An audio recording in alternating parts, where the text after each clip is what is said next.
రోజురోజుకి పెరుగుతున్న ఎండల తీవ్రత నేపథ్యంలో ప్రజలు తగిన జాగ్రత్తలు తీసుకోవాలని వైద్యులు సూచిస్తున్నారు. కళ్లు మండడం, తలనొప్పి, గొంతు ఆరిపోవడం లాంటి ప్రాథమిక లక్షణాలు కనపడగానే వడదెబ్బను గుర్తించాలని సూచిస్తున్నారు. చల్లని ప్రదేశాల్లో ఉండడం, మంచినీరు ఎక్కువగా తీసుకోవడం వల్ల వడదెబ్బ తగలకుండా ఉండేందుకు అవకాశం ఉందని అన్నారు. వడదెబ్బ తగలకుండా ఉండేందుకు తీసుకోవాల్సిన జాగ్రత్తలపై విశాఖ కేజీహెచ్ సూపరింటెండెంట్ డాక్టర్ శివానందతో మా ప్రతినిధి అనురాధ ఫేస్ టు ఫేస్. మండే ఎండలతో ప్రజలు అల్లాడిపోతున్నారు. మరి బయటకు వస్తేనే డీహైడ్రేషన్కి గురయ్యే పరిస్థితులు అయితే మాత్రం కనిపిస్తూ ఉన్నాయి. ఎండల తీవ్రత రోజు రోజుకి పెరుగుతున్న నేపథ్యంలో ఎండల నుంచి ఉపశమనం పొందాలనంటే ఎలాంటి జాగ్రత్తలు తీసుకోవాలి, ముఖ్యంగా వడదెబ్బ తగిలితే గనక ఎలాంటి జాగ్రత్తలు తీసుకోవాలి, వైద్యుల నుంచి ఎలాంటి సూచనలు ఇస్తున్నారు ప్రస్తుతం అన్నది నేను Visakha KGH superintendent doctor Sivananda గారితో ఉన్నాను. ఒకసారి మాట్లాడదాం. సార్ నమస్తే. ఇప్పుడు ప్రజెంట్ వాతావరణం పరిస్థితులు కనుక చూసుకుంటే కనుక క్లైమేట్ చేంజెస్ అనేవి మనకు బాగా కనిపిస్తున్నాయి. దాదాపుగా 40 degrees టెంపరేచర్స్ పెరుగుతున్న నేపథ్యంలో ఎవరైనా బయటకు వస్తే త్వరగా డీహైడ్రేషన్కి గురయ్యే పరిస్థితులు ఉంటున్నాయి. సో ఎవరికైనా వడదెబ్బ లాంటి లక్షణాలు కనిపిస్తే వాటి లక్షణాలు ఎలా ఉంటాయి, ఎలాంటి జాగ్రత్తలు తీసుకోవాల్సి ఉంటుంది? అందరికీ నమస్కారం అమ్మా. నేను doctor Shivanand, superintendent king George hospital Uttarandhra ఆరోగ్య ప్రధాని సూపరింటెండెంట్ మాట్లాడుతున్నాను. ఎండల తీవ్రత ఇప్పుడు చాలా ఎక్కువగా ఉంది. ఈ ఎండ తీవ్రత ఎక్కువగా ఉండేటప్పుడు వడదెబ్బ తగిలి స్పృహ కోల్పోయి పేషెంట్లు పడిపోయే ప్రమాదం ఉంటుంది. సో దీనికి మనం ఏం చేసాం కేజీహెచ్లో, ఫస్ట్ ఇది ఇంపార్టెంట్. ఎందుకంటే దీని గురించని కేజీహెచ్లో మునుపెన్నడూ లేనట్టు, ఎప్పుడూ లేదు ఇంతకుముందు, సెంట్రలైజ్డ్ ఏసీ 10 lakhs ఖర్చు పెట్టి centralised AC to the casualty పెట్టాం. ఎందుకంటే ఎవరు వడదెబ్బతో వచ్చినా ఇమ్మీడియట్గా చల్లని ప్రదేశం కావాలి వాళ్ళకి. ఫస్ట్ రికవరీ ఫేజ్లో మనకు కావాల్సింది చల్లని ప్రదేశం. దాని గురించనే సెంట్రలైజ్డ్ ఏసీ అండ్ 4 beds క్యాజువాలిటీలో ప్యూర్గా దీనికోసం కేటాయించాం. సో ఏసీ వర్క్ ఇప్పుడు అవుతుంది మనకి. విదిన్ 1 weekలో that will come in to the function. So అంతవరకు మనకి వస్తే ఏంటి problem? Prevention is always better than cure. ఇదైతే తెలుసుకోవాలి.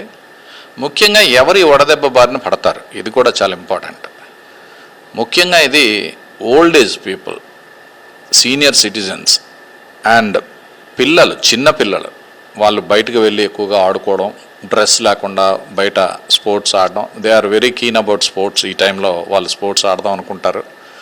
సో ఎగ్జామ్స్ అయిపోయిన వెంటనే వాళ్ళు క్రికెట్ ఆడడం, ఆల్ డిఫరెంట్ గేమ్స్ అన్నీ వాడడానికి బయటకు వెళ్తూ ఉంటారు. ఇంకొకటి pregnant ladies, they should be very careful. పిల్లలు, senior citizens, pregnant ladies and మనకి మాన్యువల్ వర్క్ చేసే labourers, even though they are young, ఈ ఎండ దాటికి వాళ్ళు తట్టుకోలేని పరిస్థితి ఒక్కొక్కసారి వస్తుంది. అది వచ్చి డీహైడ్రేషన్, సివియర్ డీహైడ్రేషన్ వచ్చి కింద పడిపోయి వాళ్ళకందరికీ ఈ ఎలక్ట్రోలైట్ ఇంబ్యాలెన్సెస్ రావడం అనేది జరుగుతుంది. ఈ ఎలక్ట్రోలైట్ ఇంబ్యాలెన్స్లు వచ్చేటప్పుడు వారికి కార్డియాక్ ప్రాబ్లమ్స్ రావచ్చు, మిగతా అదర్ బ్రెయిన్ అన్కాన్షియస్ డెలీరియం అనేది ఉంటుంది, అది కూడా రావచ్చు. ఇటువంటివి ఏవి రాకుండా ఉండాలి అంటే సమయానికి ఫ్లూయిడ్స్ తగినంత మోతాదులో కంపల్సరీ తీసుకోవాలి. సో దీనికి మనం ఓరల్ రీహైడ్రేషన్ సొల్యూషన్ అని ఉంటుంది. మనకి చిటికెడు ఉప్పు, పంచదార అండ్ నీళ్ళు, ఇవి మనకి వేసుకొని మనం చేస్తే యూజువల్గా డీహైడ్రేషన్ రాకుండా ఉంటుంది. మనకి స్వెట్లో పోయేది సోడియం క్లోరైడ్, NaCl. సో అది ఉప్పు మనకి NaCl కాబట్టి అది మనం పెడితే. సరే, అంటే ప్రధానంగా వడదెబ్బ తగిలేటప్పుడు సహజంగా అంటే ఏ ఏజ్ ఫ్యాక్టర్స్ ఉన్నా, లేకపోతే ఎవరికైనా ఒక దీర్ఘకాలిక అనారోగ్య సమస్యలు ఉన్నవారైనా ఎవరైనా, అంటే అందరికీ ఒకే రకమైన ప్రికాషన్స్ అనేవి ఎక్కువగా చెప్తూ ఉన్నారు. కానీ కొంతమందికి కొన్ని జాగ్రత్తలు తీసుకోవాల్సి ఉంటుంది. ఇప్పుడు మీరు చెప్పినట్టుగా బాగా సీనియర్ సిటిజన్స్ అయినప్పుడు వాళ్ళకి కొన్ని హెల్త్ ప్రాబ్లమ్స్ ఉంటాయి. జనరల్గా వచ్చే లక్షణాలు వెంటనే మనం అబ్జర్వ్ చేయగలిగేవి ఏంటి, అలాగే అందరూ తీసుకోగలిగే కామన్ ప్రికాషన్ ఏంటి? వెంటనే వచ్చే లక్షణాలమ్మా, మనకి థర్స్ట్ ఉంటుంది, నాలిక తడి ఆరిపోవడం అనేది జరుగుతుంది, స్కిన్ అంతా మనకు కంప్లీట్గా డ్రై అయిపోవడం అనేది జరుగుతుంది. అండ్ ఈ డీహైడ్రేషన్ వల్ల దాహం విపరీతంగా ఉంటుంది వీళ్ళకి. అప్పుడు compulsory they should realise that something is going wrong. ఇమ్మీడియట్గా వాళ్ళు తీసుకోవాల్సి ఉంటుంది. సో ఇవి ఉండేటప్పుడు ఇమ్మీడియట్గా ఫ్లూయిడ్స్ తీసుకోవడం, చల్లని ప్రదేశంలోకి ముందు వెళ్ళి కూర్చోవాలి. ఎందుకంటే బాడీ టెంపరేచర్ మనం తగ్గించాలి. బాడీ టెంపరేచర్ తగ్గించకపోతే ఆ హీట్ వల్ల లోపల ఉన్న ఫ్లూయిడ్ కూడా ఎవాపరేట్ అవ్వడానికి ఛాన్స్ ఉంటుంది.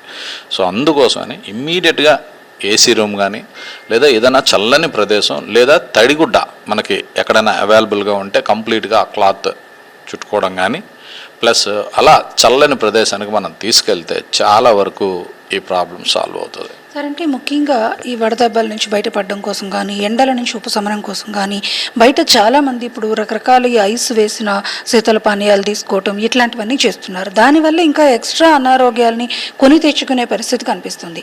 అంటే వాటిని పరిశుభ్రమైన వాటర్తో చేయకపోవడం వల్ల ఇట్లాంటి సమస్యలు చాలా అనారోగ్యమైన సమస్యలు వచ్చే అవకాశం ఉంటుంది.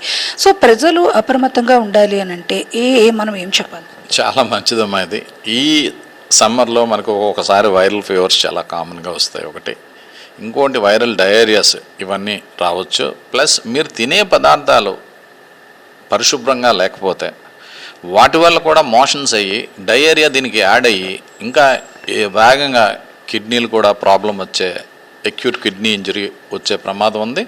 ఈ కిడ్నీ ఇంజరీస్ వచ్చిన తర్వాత మనం వాళ్ళని ట్రీట్ చేయడానికి కొద్దిగా టైం పడుతుంది. సో అందుగురించనే ప్రివెన్షన్గా ఏమాత్రం చిన్న ఇబ్బందికరంగా దాహం ఎక్కువ వేసిన ప్లస్ టెంపరేచర్ మన కంట్రోల్ తెలుస్తుంది మీకు ఇమీడియట్గా, ప్లస్ ఒళ్ళంతా మీకు కంప్లీట్గా డ్రై అయిపోతుందని తెలుస్తున్నా ఇమీడియట్గా మీరు నీడలోకి వెళ్ళి చల్లని ప్రదేశంలో ఉండి ఓఆర్ఎస్ సొల్యూషన్స్ కంపల్సరీ మీరు తాగాలి. ఇంట్లో మనకి ఈజీగా అవైలబుల్గా ఉండే సొల్యూషను చిటికెడు ఉప్పు పంచదార ప్రతి ఇంట్లోనూ ఉంటుంది, అది మీరు వేసుకోండి. ప్లస్ మనకి బయట ఎట్టి పరిస్థితుల్లోనూ వాటర్ కలుషితమైన వాటర్ ఎక్కడ మీరు తాగకుండా మీరు చూసుకోవాల్సిన బాధ్యత మీది. సార్, అంటే జనరల్గా వడదెబ్బ అంటే ఎండాకాలంలో అంటే ఇప్పుడు మనం ఆల్రెడీ ఇంతకు ముందు అయితే అర్బనైజేషన్లో కూడా మే నెల అలాంటప్పుడు మాత్రమే ఎండల తీవ్రత ఎక్కువగా కనపడేది పీక్ సమ్మర్ సీజన్లో. కానీ ఇప్పుడు ఎర్లీ స్టేజ్ నుంచి ఆ టెంపరేచర్స్ అనేవి మనం మినిమం టెంపరేచర్స్ దాటి వచ్చేసాం. సో ప్రాణాపాయ స్థితులు ఉంటాయి. ఎండల దాటికి వడదెబ్బల మృతులు అనేవి మనం చూస్తూ ఉన్నాం. అలాంటి తీవ్రమైన పరిస్థితులు వస్తే వెంటనే ఏం జాగ్రత్తలు? మా ప్రాణాపాయ స్థితి అంటే పేషెంట్ ఇమీడియట్గా మనకు అన్కాన్షియస్ అవుతారు. అది మీకు ఇమీడియట్గా మనం ఐడెంటిఫై చేయాలి. అది ఇమీడియట్గా హాస్పిటల్కి తీసుకెళ్ళాలి. ఎప్పుడు ఇంట్లో పెట్టుకుని ట్రీట్మెంట్ అయితే చేయకూడదు ఫస్ట్ థింగ్. అండ్ ఈ వడదెబ్బ తగిలేటప్పుడు ఎలక్ట్రోలైట్ ఇంబ్యాలెన్స్ అనే వస్తాయి. ఆ ఎలక్ట్రోలైట్ పొటాషియం సోడియం ఈ ఇంబ్యాలెన్స్లు వచ్చేటప్పుడు ఒక్కొక్కసారి ఈ ఎలక్ట్రోలైట్స్ బ్రెయిన్ మీద కూడా పనిచేస్తాయి, హార్ట్ మీద కూడా పనిచేస్తాయి. సడన్ ఎరిథ్మియాస్ అనేవి రావడం, ఎరిథ్మియాస్ అంటే గుండె దడదడ తెలియకుండానే ఎక్కువగా కుట్టుకోవడం, ఇటువంటివన్నీ జరుగుతాయి. ఈ ఎరిథ్మియాస్ వచ్చేటప్పుడు యూజువల్గా మనకు కంట్రోల్ ఉండదు. ఒక్కొక్కసారి అవి ప్రాణాపాయ స్థితికి తీసుకెళ్లే అవకాశం ఉంటుంది. సో అందుగురించనే ఇటువంటి పరిస్థితి మీరు ఇమ్మీడియట్గా ఏమాత్రం ఇబ్బంది ఉన్నా ముందు మా హాస్పిటల్కి వచ్చి చికిత్స తీసుకోవాల్సిందిగా కోరుతున్నాను. దీనికి నేను ఒక టీంని కూడా ఏర్పాటు చేశాను. ఒక పిడియాట్రిషియన్, ఒక గైనకాలజిస్ట్ అండ్ ఒక ఫిజిషియన్ అండ్ ఒక ఎమర్జెన్సీ మెడిసిన్లో ఉండే డాక్టర్ని కూడా దీనికి ఒక టీం కింద వేయడం అనేది జరిగింది. ఎవరు వచ్చినా సత్వరమే మేము వాళ్ళని తీసుకొని వాళ్ళకి సరైన ట్రీట్మెంట్ అందిస్తాం. Thank you. ఇది ఇక్కడ మొత్తానికి ఎండల తీవ్రత పెరుగుతున్న నేపథ్యంలో ప్రజలు కాస్త అప్రమత్తంగా ఉండాలి. ఏదైనా వడదెబ్బ తీవ్రత అనిపించినప్పుడు సహజంగా ఉండే లక్షణాలు బాడీ టెంపరేచర్స్ మనం ఉన్న మినిమం టెంపరేచర్ కన్నా ఎక్కువగా ఫీల్ అవడంతో పాటు తడి ఆరడం, అలాగే మోషన్స్ కొంతమందిలో వామిటింగ్స్, తలనొప్పి, తల తిరగడం లాంటి కామన్ సిమ్టమ్స్ అనేవి కనిపిస్తాయి.